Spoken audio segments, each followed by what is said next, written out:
وہ عمر جس کے عادہ پیشیدہ سکر، اس خدا دوست حضرت پہ لاکھوں سلام، تیغ مسلول و شدت پہ بے حد درود، فارق حق و باطل امام الہدا، تیغ مسلول و شدت پہ لاکھوں سلام، ترجمان نبی ہم زبان نبی، شان جان عدالت پہ لاکھوں سلام۔ بعد حمد و صلات، معزز و مکرم سامعین و حاضرین، السلام علیکم ورحمۃ اللہ وبرکاتہ۔ معزز سامعین محترم، آج کا یہ جمعۃ المبارک فضائل و مناقب حضرت امیر المومنین خلیفہ دوم مراد رسول سیدنا امیر المومنین عمر ابن الخطاب رضی اللہ تعالی عنہ کے فضائل اور مناقب کا بیان ہے۔ دعا ہے اللہ تعالی ہم سب کو امیر المومنین عمر رضی اللہ تعالی عنہ کے شان و فضیلت اور مناقب کو سمجھنے کی توفیق نصیب فرمائے۔ معزز سامعین، میں نے سورہ تحریم کی آیت نمبر 66 پڑھی ہے۔ اللہ تعالیٰ نے ارشاد فرمایا فَإِنَّ اللَّهَ هُوَ مَوْلَاهُ وَجِبْرِيلُ وَصَالِحُ الْمُؤْمِنِينَ۔ اللہ فرماتا ہے بے شک تمہارا مولا اللہ ہے، جبریل ہے، وصالح المؤمنین، اور مومنوں میں جو صالح لوگ نیک لوگ ہیں وہ بھی تمہارے مولا ہیں۔ مولا نگہبان کو بھی کہتے ہیں، آقا کو بھی کہتے ہیں، مولا غلام کو بھی کہتے ہیں۔ عربی میں بہت سارے معنی پائے جاتے ہیں، لیکن یہاں مولا کا معنی دوست کے ہیں،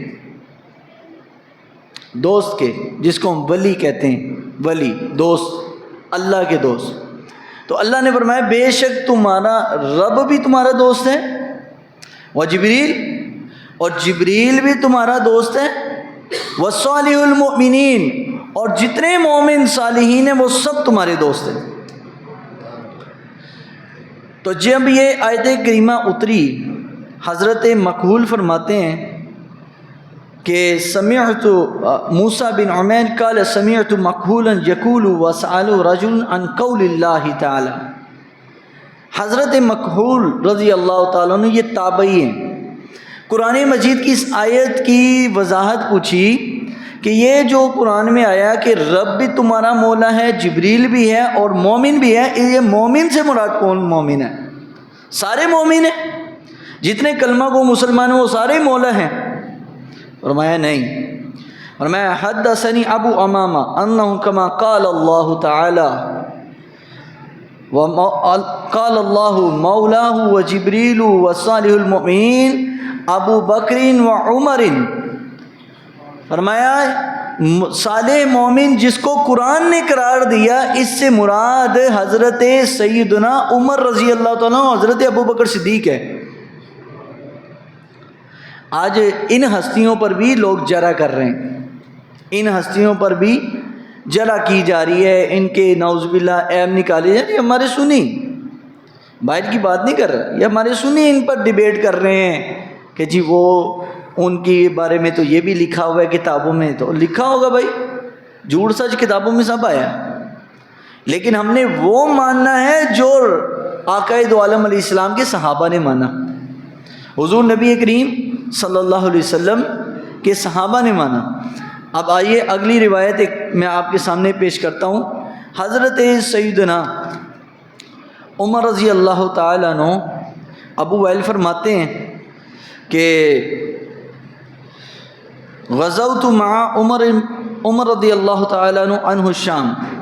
فرمایا حضرت عمر رضی اللہ تعالیٰ جہاد کرتے ہوئے جب ملک شام پہنچے، فنزلنا منزلا فجاء دہقان یستدل علی امیر المؤمنین حتی اتا فلما رأى دہقان عمر سجدا۔ تو فرمایا ایک کسان تھا اور وہ مذہب کے لحاظ سے عیسائی تھا، وہ آیا حضرت عمر کو ڈھونڈنے کے لیے، مجھے بتاؤ کہ مسلمانوں کے امیر المومنین، مسلمانوں کا خلیفہ عمر کدھر ہے؟ فوج جمع تھی، تو حضرت عمر کو کے پاس پہنچایا گیا. جیسے اس نے حضرت عمر کو دیکھا تو فلم رأى دہقان عمر سجدہ، حضرت عمر کو دیکھتے ساتھ ہی اس نے سجدہ کر لیا. کس کو سجدہ کیا جی؟ حضرت عمر کو. اور یہ امام حاکم رحمۃ اللہ علیہ صحیح حدیث لے کر آئے ہیں، بالکل صحیح روایت ہے، کوئی ضعیف حدیث بھی نہیں سنا رہا. حضرت عمر کو سجدہ کیا تو پوچھا حضرت عمر نے ما ھذا السجود، اوے یہ سجدہ کیوں کیا تم نے؟ فقال ھذا نفل بالملوک، فرمایا اس کسان نے کہا کہ ہمارے یہاں روایت ہے، ایک رواج ہے کہ جب بھی کوئی بادشاہ آتا ہے لوگ ایسے ہی اس کو سجدہ کرتے ہیں. تو فقال عمر ثم قال سمعت رسول اللہ صلی اللہ علیہ وسلم یقول لا تلبسوا الدباج والحرير ولا تشربوا في انيل الفضة والذهب فانها لهم في الدنيا ولنا في الآخرة. حضرت عمر نے فرمایا کہ نبی علیہ السلام سے میں نے خود سنا کہ اللہ رب العالمین نے مومنین پر حرام کیا ہے سونے کا استعمال، ریشم کا استعمال، سونے کے برتنوں میں کھانا پینا. آپ بتانا چاہ رہے تھے کہ جن بادشاہوں کو تو سجدہ کرتا تھا وہ یہ سارے کام کرتے تھے، ہم یہ کام نہیں کرتے، ہم تو آئندہ مجھے تم نے سجدہ نہیں کرنا. تو آپ رضی اللہ تعالیٰ عنہ تو اس لیے نبی علیہ الصلوۃ والسلام دعا کرتے تھے اللہم اید الاسلام بعمر ابن الخطاب، یا اللہ اسلام کو عمر کی وجہ سے تقویت عطا فرما. اور جتنے بھی صحابہ ہیں نا یہ سارے نبی علیہ الصلوۃ والسلام کے مرید ہیں، یہ خود آئے تھے حضور کے پاس اسلام قبول کرنے، حضور نے نہیں طلب کیا. لیکن عمر رضی اللہ عنہ واحد ہیں کہ جن کی اسلام قبول کرنے کے لیے دعا رسول اللہ صلی اللہ علیہ وسلم نے کی. 13 سال مکے میں گزارے، صرف 70 مسلمان، 13 سالوں میں صرف 70 مسلمان. تو عرض کہ یا اللہ ایک عمر دے دیں اسلام کا کام ہو جائے گا. تو نبی علیہ الصلوۃ والسلام کو ایک عمر حضور نے مانگا اور عالم اسلام پھیل گیا پوری دنیا میں. آقا دو عالم علیہ الصلوۃ والسلام کے پاس ایک شخص حاضر ہوا اور اس نے کہا کہ یا رسول اللہ صلی اللہ علیہ وسلم میں اگر صدقات زکوٰۃ سال کے بعد دیتا ہوں، آپ بندہ بھیجتے ہیں تو میں خود ہی آ جایا کروں، اگر آپ نہیں ملیں تو میں کس کو دوں زکوٰۃ؟ حضور نے فرمایا کہ تم زکوٰۃ ابو بکر کو دے دینا. عرض کہ یا رسول اللہ اگر ابو بکر نہ ملے؟ فرمایا پھر عمر کو دے دینا. عرض کہ یا رسول اللہ اگر عمر نہ ملے؟ فرمایا پھر عثمان کو دے دینا. تو فرمایا اگر عثمان نہ ملے؟ فرمایا عثمان کے بعد تم لوگوں کی حفاظت کی کوئی گارنٹی نہیں. واقعی یہ لوگ کہتے ہیں کہ کربلا کے بعد خرابی پیدا ہوئی، کربلا کے بعد نہیں، خرابی حضرت عثمان کی شہادت کے بعد شروع ہو گئی تھی. جیسے حضرت عثمان، فرمایا نبی علیہ السلام نے کہ جب تک عثمان دنیا میں موجود ہے تلوار میان کے اندر ہے، اور جب عثمان شہید ہو گئے تو قیامت تک میری امت سے تلوار جو ہے نا میری امت سے نہیں اٹھے گی، تلوار چلتی رہی، خون بہتا رہے گا. جب سے حضرت عثمان کی شہادت ہوئی تب سے یہ کام چل رہا ہے. تو سیدنا عمر رضی اللہ تعالیٰ عنہ امیر المومنین رضی اللہ تعالیٰ عنہ، یہ آقا دو عالم علیہ الصلوۃ والسلام نے ایک حدیث میں حضور علیہ الصلوۃ والسلام جنگ کی حالت میں تھے تو نبی علیہ السلام نے فرمایا جانتے ہو ابو بکر و عمر ان کی شان کیا ہے؟ فرمایا ابو بکر عمر کانا من السمع والبصر، ابو بکر عمر کی مثال میری آنکھ اور میری کان کی ہے. گویا آج جو سیدنا صدیق اکبر اور سیدنا عمر رضی اللہ تعالیٰ پر عیب جوئی کرتا ہے، عیب نکالتا ہے، وہ نبی علیہ السلام کے آنکھ میں اور حضور کے کان میں عیب نکالتا ہے. اور ہمارے عقائد کی کتابوں میں لکھا کہ جس نے نبی علیہ السلام کی چیز کے ساتھ کسی نسبت کو تخفیف جانا، ہلکا جانا، ہولا سمجھا، ایسا بندہ کافر ہو جاتا ہے. اور حضور نے ابو بکر عمر رضی اللہ تعالیٰ کو اپنی آنکھ اور اپنا کان قرار دیا. تو نبی کریم صلی اللہ علیہ وسلم نے بدھ والے دن دعا کی جمعرات کو حضرت عمر رضی اللہ تعالیٰ عنہ کا دل اسلام کے لیے پھر گیا. تو حضرت عمر رضی اللہ تعالیٰ عنہ جب ملک شام میں تھے تو آپ کو ایک عیسائی نے دعوت دی کھانے پر. تو حضرت عمر رضی اللہ تعالیٰ سے کہنے لگے کہ تم اہل کتاب ہو اور اجمی ہو؟ کہنے لگا جی. اجمی وہ ہوتا ہے جو عربی نہیں جانتا.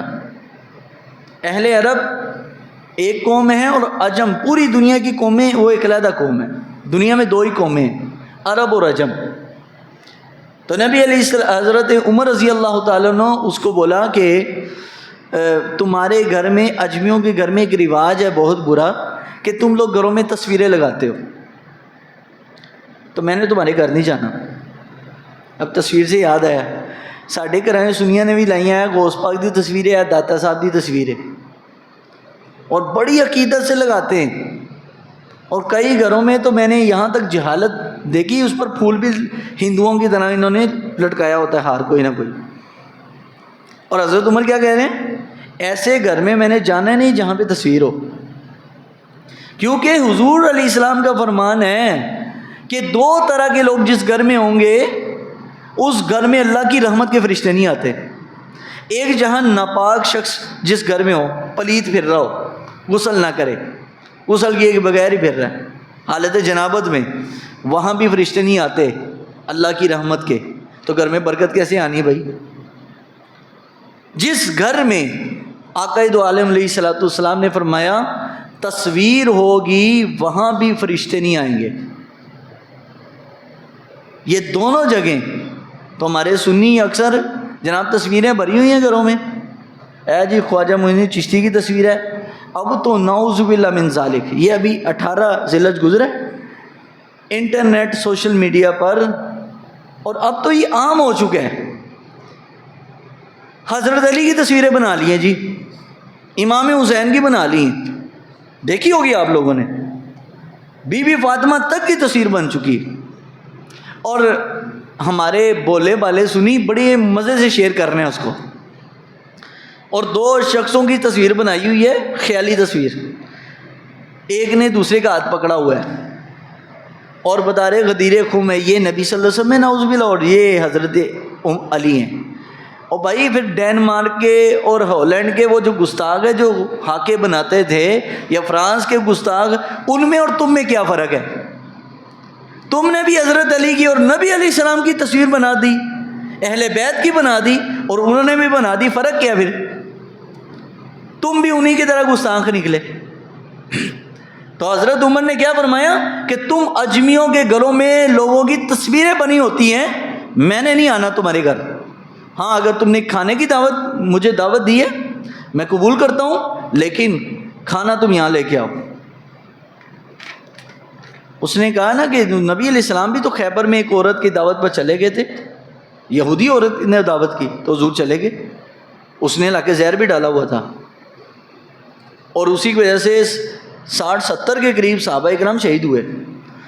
تو حضرت عمر سے کہنے لگے کہ میں ٹھیک ہے یہاں پہ لے آتا ہوں.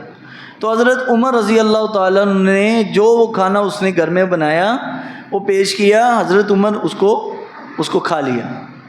یہ نہیں کہا یہ کھانا ہے ایسا، کھانے میں عیب نہیں نکالا، لیکن شریعت کے مسئلے میں اس لیے نبی علیہ السلام نے کیا فرمایا تھا.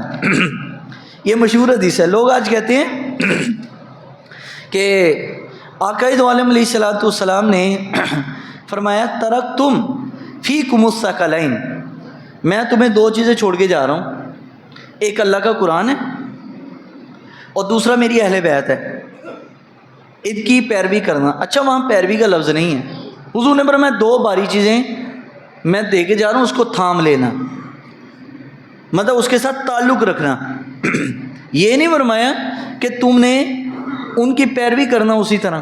لیکن حضرت عبداللہ ابن مسعود کی روایت ہے، یہ اس حدیث میں حضرت عبداللہ ابن مسعود رضی اللہ تعالیٰ عنہ فرماتے ہیں کہ نبی کریم رؤوف الرحیم صلی اللہ علیہ وآلہ وسلم نے ارشاد فرمایا میں تمہیں ابو بکر اور عمر ان کے بارے میں تاکید کرتا ہوں کہ تم ان کی اتباع کرنا، ان کی پیروی کرنا.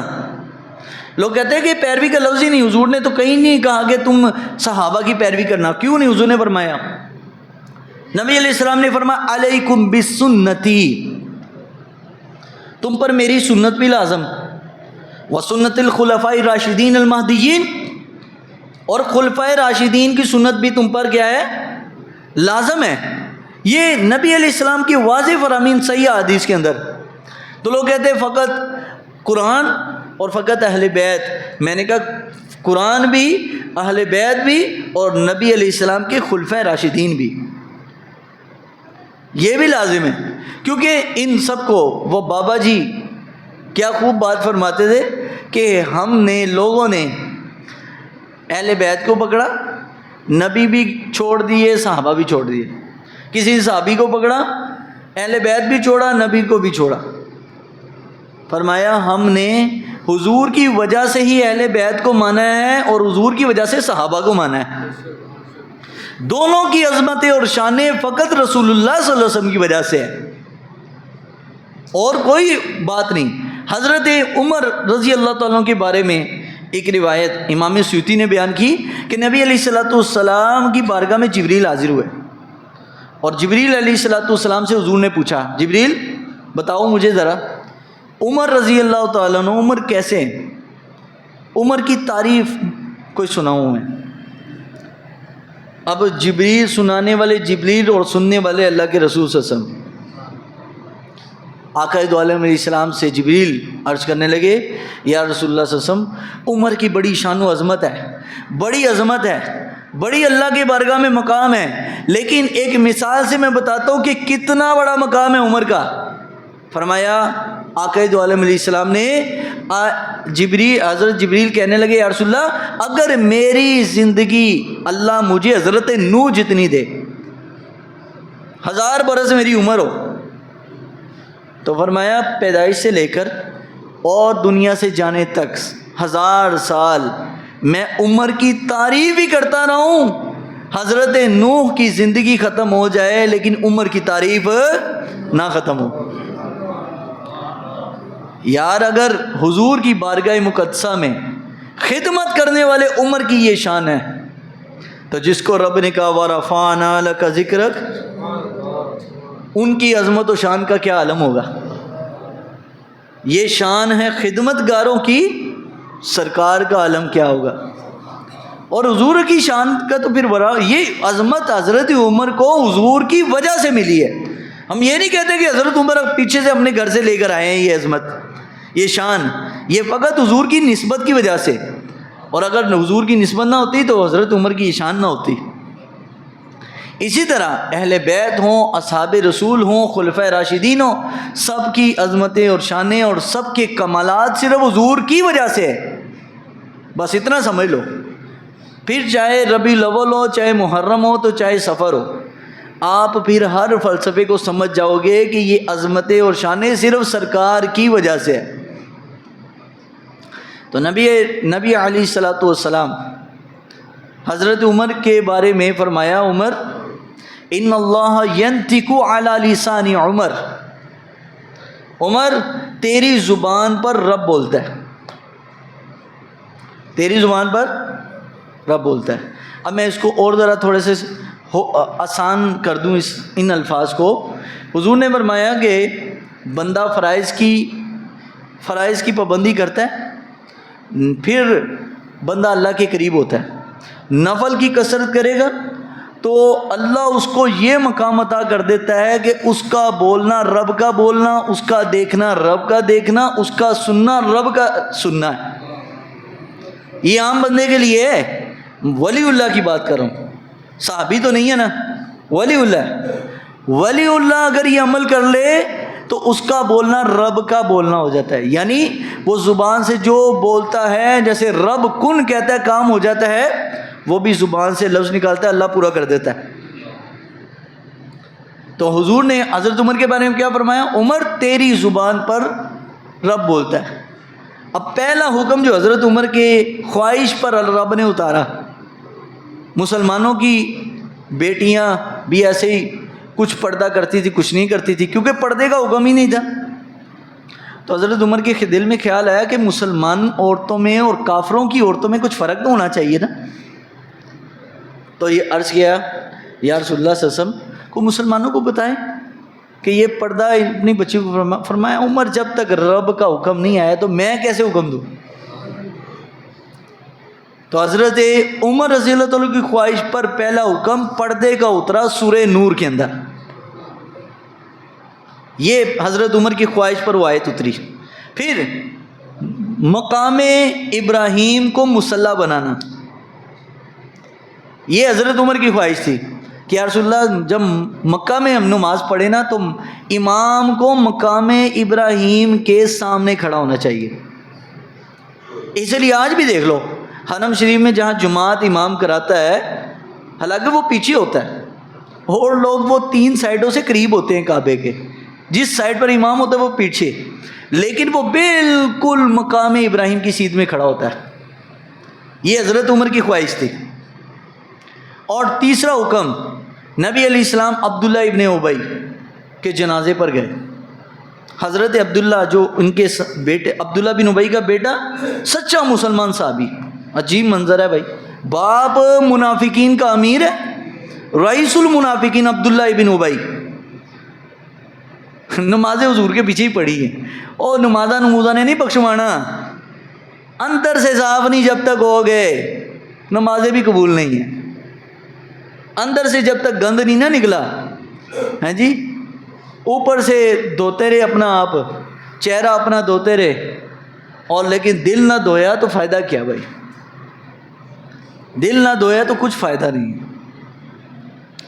تو حضرت سیدنا عمر رضی اللہ تعالیٰ عنہ بھی تھے وہاں پر موجود. نبی علیہ السلام جا رہے، حضرت عمر نے یا رسول اللہ، بڑی ہمت، پہلی دفعہ حضرت عمر کہتے ہیں میں نے اتنی جرت کی. نبی علیہ السلام کو یا رسول اللہ ہاتھ سے روکا، یا رسول اللہ آپ نہ جائیں، یہ منافق ہے. فرمایا عمر جب تک میرا رب منع نہیں کرے گا میں نہیں رکوں گا. اس کا بیٹا عبداللہ بن ابی کا بیٹا عبداللہ، حضرت عبداللہ، یہ ایسے عاشق رسول تھے، باپ نے گستاخی کی تھی حضور کی، بے ادبی کی، تو اس نے باپ کی گردن پہ تلوار رکھ دی تھی. لیکن باپ تو باپ ہی ہوتا ہے نا، چاہے اچھا ہو یا برا ہو. مر گیا تو بیٹے نے کفن دفن کے لیے جو انتظام کیا اور نبی علیہ السلام کو بلایا، یا رسول اللہ آپ میرے باپ پر آ کے جنازہ پڑھ دیں.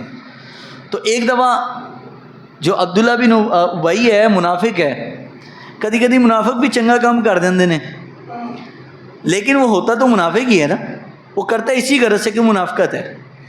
تو نبی علیہ السلام کے چچا حضرت عباس، جب بدر کی جنگ ہوئی، یہ پتہ نہیں کون سی جنگ تھی، اس موقع پر حضرت عباس کو گرفتار کر کے مسجد نبوی کے ایک ستون کے ساتھ باندھا گیا، اور ان کے پاس قمیض نہیں تھی، کرتا نہیں تھا، تہ بند بس پہنا ہوا تھا. تو عبداللہ بن ابی نے، منافق نے آ کر کرتا دیا تھا. حضور کو یہ احسان یاد تھا کہ یہ میرے چاچے کے ساتھ اس نے برائی کی ہے. تو جب عبداللہ بن ابی مر گیا تو اس کا بیٹا عبداللہ بن ابی کا جو بیٹا ہے حضرت عبداللہ صحابی، وہ عرض کرنے لگے یا رسول اللہ صلی اللہ علیہ وسلم آپ اپنا کرتا عنایت کر دے، میں اپنے باپ کو آپ کے کرتے میں کفن دوں گا. کرتا بھی کس کا؟ 2 جہانوں کے سردار کا. تو نبی علیہ السلام نے فرمایا ٹھیک ہے. حضور کو وہ احسان یاد تھا کہ تاکہ یہ دنیا میں اس کا احسان دے دوں، قیامت کو نہ دینا پڑے. ہے تو منافق ہے نا. تو نبی علیہ السلام نے اپنا کرتا مبارک اتار کے اس کو دیا اور خود دوسرا کرتا پہنا، اور فرمایا کہ جنازہ بھی حضور نے پڑھا. پھر سورہ توبہ کی آیت مبارکہ اتری حضرت عمر کی خواہش پر کہ میرے محبوب آپ نے کسی منافق کا جنازہ بھی نہیں پڑھنا اور نہ ہی اس کی قبر پہ کھڑا ہونا ہے. یہ حضرت عمر کی خواہش پر اتری تھی. اچھا کمال ہے، جب حضرت بی بی عائشہ رضی اللہ تعالیٰ عنہ، تو اب یہ میں بات کہہ دوں تو بات ختم ہو جائے گی کہ حضرت عمر رضی اللہ تعالیٰ عنہ نے جب منع کیا تھا، نبی علیہ السلام نہیں رکے، حضور نے کرتا دے دیا. تب حضور نے ایک بات ارشاد فرمائی. اب آپ سوچتے ہوگے منافق کو تو قبر میں سکون میں لیا ہوگا. نبی علیہ السلام نے فرمایا کہ یہ میرا چاہے کرتا بھی پہن لے، چاہے میں اس پر جنازہ بھی پڑھ دوں، جب تک رب نہیں چاہے گا اس کو قبر میں سکون ملنے والا نہیں ہے۔ دنیا کا احسان میں نے دنیا میں دے دیا، کرتا دیا تھا، بدلے میں میں نے اپنا کرتا دیا اس کو، اس نے میرے چاچا کے ساتھ بھلائی کی تھی تو میں اس کے ساتھ کر رہا ہوں تاکہ قیامت کو اس کی یہ میرے پاس نہ آ جائے۔ تو نبی کریم رف الرحیم صلی اللہ علیہ وآلہ وسلم نے حضرت سیدنا عمر رضی اللہ تعالیٰ عنہ کی خواہش پر اس کے بعد کسی منافق کا جنازہ نہیں پڑھا، کسی منافق کا جنازہ نہیں پڑھا۔ جو بھی منافق مرتا تھا نبی علیہ السلام اس پہ جنازہ نہیں پڑھتے تھے پھر، کیونکہ بہت سارے 300 کے قریب منافقین تھے مدینہ میں، اور 300 منافقوں کو حضور نے مسجد نبی سے نکال دیا تھا، لیکن پھر بھی منافقت سے باز نہیں آئے تھے۔ تو جب ایک مرتبہ حضرت بی بی عائشہ پر بہتان لگا تو نبی علیہ السلام نے ان کے والد حضرت ابوبکر صدیق سے بھی پوچھا کہ ابو بکر تیرا کیا خیال ہے کہ عائشہ کو میں اپنے ساتھ رکھوں یا نہ؟ باپ تھے لیکن پھر بھی ساتھ اپنے نبی صلی اللہ علیہ وسلم کا دیا۔ عرض کیا یا رسول اللہ صلی اللہ علیہ وسلم آپ جیسے راضی ہیں ہم بھی ویسے راضی ہیں، آپ رکھیں گے تو بھی ہم مطمئن، نہیں رکھیں گے تو بھی میں مطمئن، چاہے عائشہ میری بیٹی ہے۔ اور صحابہ سے سب سے مشورہ کیا کیونکہ رب نے یہ ایک راز تھا چھپا کے رکھا۔ بی بی عائشہ پر بہتان لگا۔ اب آپ سوچتے ہو کہ یار حضور علیہ السلام کو تو اللہ نے اتنا علم دیا، نبی علیہ السلام کو کیوں نہیں پتہ چلا؟ اور بھائی اللہ تعالیٰ نے کچھ چیزیں بطور حکمت چھپائی ہوتی ہیں، ہر چیز ظاہر نہیں کی جاتی۔ اگر رب ظاہر کر دیتا اور اب حضور علیہ السلام اپنی زبان سے کہہ دیتے کہ عائشہ بے گناہ ہے، تو بعد میں آنے والے لوگوں نے رولا ڈالنا تھا کہ جناب یہ حدیث ضعیف ہے، کسی نے کہنا تھا یہ حدیث صحیح ہے۔ اللہ نے کہا یہ حدیث ضعیف کا اور صحیح کا رولا ہی نہ رہے، میں قرآن میں عائشہ کی پاکی بیان کر دیتا ہوں۔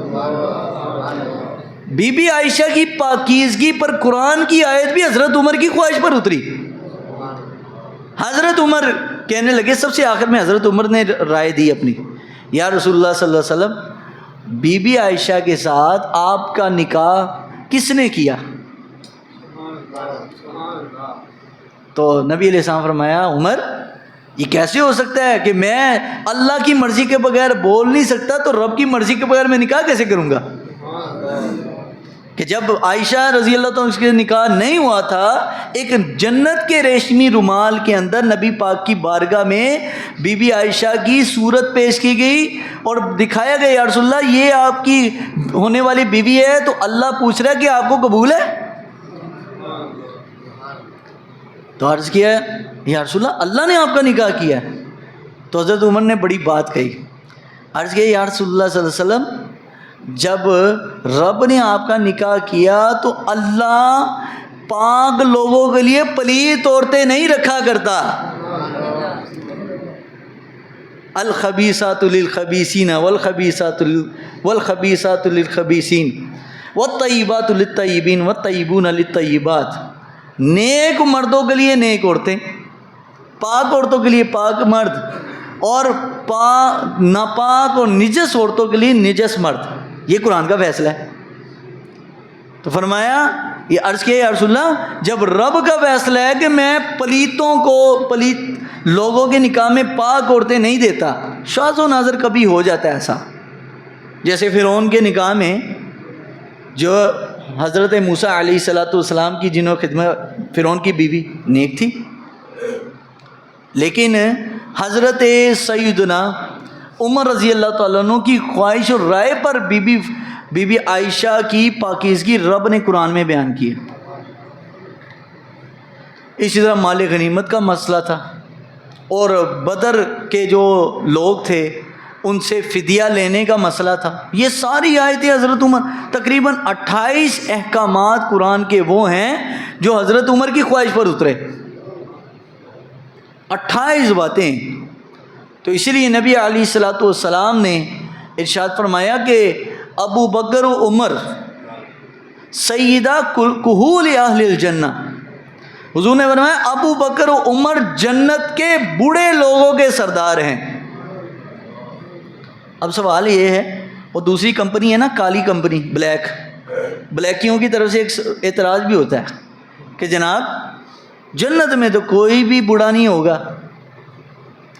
تو یہ جو حدیث ہے یہ آپ لوگوں نے گڑھی ہوئی ہے. اچھا ساڑھے تو ساری جو حدیث ان کی شان میں آ جائے وہ گڑھی ہوئی ہیں, اور جو ان کے اچھا میں نے کہا چل میں حضرت علی کی روایت سناتا ہوں. حضرت علی کیا فرماتے ہیں کہ نبی علیہ السلام نے فرمایا کہ ابو بکر کی پیروی کرو گے تو ہمیشہ سچ پر قائم رہو گے, عمر کی پیروی کرو گے تو ہمیشہ عدل پر قائم رہو گے, عدل پر قائم رہو گے, عمر کی پیروی کرتے رہنا. فرمایا یہ کبھی دونوں غلط فیصلہ نہیں کریں گے, ان کی پیروی کرنا. یہ حضرت علی کی روایت ہے, صحیح حدیث ہے. میں کہا ہوں بولو جناب, حضرت علی نے تو یہ فرمایا, تو آپ کہتے ہیں جناب کہ یہ سیدنا عمر والی جو حدیث ہے یہ من گڑت ہے, روایت ہے. میں نے کہا آپ لوگوں نے صحابہ کو ماننا ہی نہیں تو آپ نہ مانیں, آپ کو ہمیں نہ کوئی فرق پڑتا ہے نہ آپ کو کوئی فرق پڑتا ہے, یہ قیامت کو پتہ چل جائے گا. تو یہ جہاں تک اعتراض ہے کہ سیدہ کہول اہل الجنہ, وہ کہتے ہیں یہ حضرت امام حسن و حسین کے مقابلے میں حدیث لائی گئی, گڑی گئی ہے ان کا مقام. میں نے کہا ان کا مقام نہیں, مفسرین و شارحین نے لکھا کہ بے شک جنتی نوجوانوں کے سردار سیدنا امام حسن و حسین ہیں اور جنت کے بوڑھوں کے سردار حضرت ابو بکر و عمر ہیں. تو فرمایا کہ جو لوگ بوڑھے ہو کر انتقال کر جائیں گے ان کے امیر ابو بکر و عمر ہوں گے, اور جو جوانی میں انتقال کر کے گئے ان کے امیر حضرت امام حسن و حسین ہوں گے. یہ مطلب جنت میں سبھی جوان ہوں گے, لیکن ہر بندہ کوئی جوانی میں فوت ہوتا ہے, کوئی بڑھاپے میں ہوتا ہے. اللہ نے دونوں کے امیر مقرر کیے, دونوں کا امیر جو ہے علیحدہ علیحدہ, جوانوں کے حضرت حسنین کریمین ہیں اور بوڑھوں کے حضرت ابو بکر صدیق اور حضرت عمر رضی اللہ تعالیٰ عنہ. تو حضرت عمر نبی علیہ الصلوۃ والسلام کے یہ رازدار بھی ہیں. آقا دو عالم صلی اللہ علیہ وسلم نے فرمایا میں نے خواب دیکھا ہے, خواب دیکھا میرے ہاتھ میں ایک ڈول ہے, پانی نکال رہا ہوں کنویں سے اور پانی نکال کے باہر پھینکتا ہوں, تو تھوڑی سی تھکاوٹ اور نکاہت کی وجہ سے وہ ڈول مجھ سے ابو بکر لے لیتے ہیں, وہ پانی نکالتے ہیں لیکن وہ بھی تھک جاتے ہیں. لیکن فرمایا جب وہ ڈول عمر کے ہاتھ میں آتا ہے تو دیکھا وہ کنویں کے باہر عالم عالم سیراب ہو گیا. تو خود ہی حضور نے فرمایا, اس کی تعبیر بیان کی, یہ خواب نبی کا خواب بھی رب کی وحی ہوتا ہے. تو حضور نے خود ہی فرمایا کہ میرے بعد مسلمان ابو بکر پر متفق ہوں گے, پھر ابو بکر کچھ عرصہ خدمت کریں گے اور پھر میرے پاس آ جائیں گے, یعنی وصال ہو جائے گا. پھر عمر جب آئیں گے تو عمر رضی اللہ تعالیٰ کے زمانے مبارک میں اسلام عالم عالم تک پھیلے گا. یہی وجہ دیکھیں, چاروں خلفائے راشدین گزرے, چاروں نے حکومتیں بھی کی, اور اسلام کا یہی نظام ہے کہ اسلام میں جو ایک دفعہ امیر بن جاتا ہے, خلیفہ بن جاتا ہے, پھر بار بار الیکشن نہیں کرانے پڑتے, وہ تاحیات ہوتا ہے, تاحیات ہوتا ہے. جب حضرت ابو بکر صدیق بنے تو انہوں نے 2.5 سال حکومت کی ہے, کوئی پراپرٹی نہیں بنائی.